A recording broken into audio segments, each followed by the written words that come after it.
One of the phenomena that you'll come across in law school is what's called a gunner. Gunners, and you'll recognize them on the first day.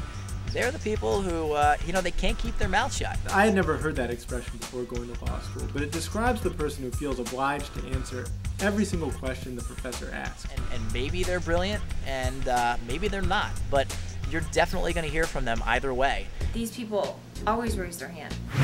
Ooh, call on me.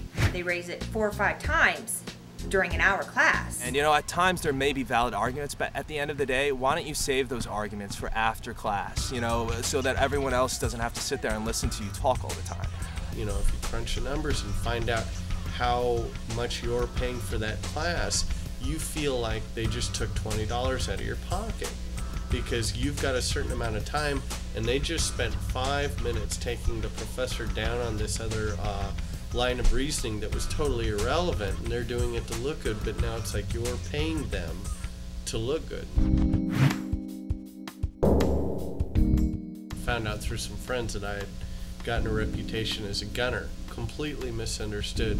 Here's me not understanding the material, seeking to understand the material, and here's them thinking, well, this guy's just showing off now.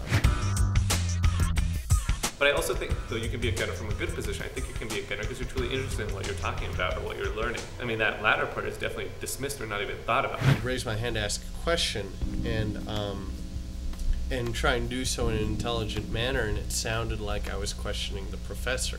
And all it was me saying, hey, how would this play out in this situation? As far as speaking in class is concerned, I'm a believer that less is more. I don't want to hear from you every day, and 99% of my classmates agree. Even if that person has something extremely intelligent and worthwhile to contribute to the conversation, you still get tired of hearing the same person just shoot their hand up and be the one that wants to blurt out the answer all the time. Every class has them, and everyone else absolutely hates them. If, by the middle of first semester, you don't know who the jackass is in your class, it's probably you. Not only do you alienate your classmates with that, and exasperate your professor with that, you don't up your grades, particularly as a 1L. Grading is blind. So that means that no matter how much you talk in class, it's not going to make a difference on exam day. You're going to be thinking for the first semester of school that these are the smartest people you've ever met in your life. How could they have thought of that? And then something happens second semester. Grades come out, and there's an enormous change that happens. Many of those people who were raising their hand have shut up. Just because you raise your hand and talk and contribute to the discussion all the time doesn't mean you're any smarter than anybody else, and it doesn't mean your grades are any better.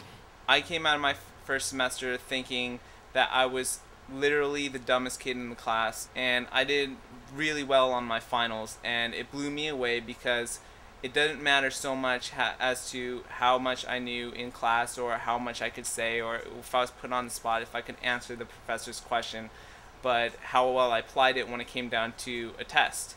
A lot of times it's the quiet ones, it's the ones that you don't know anything about, that you just kind of assumed in coming into it that they weren't saying anything because they didn't know the answers, because they had no idea what was going on. But in all actuality, these were the ones that you had to watch out for from day one.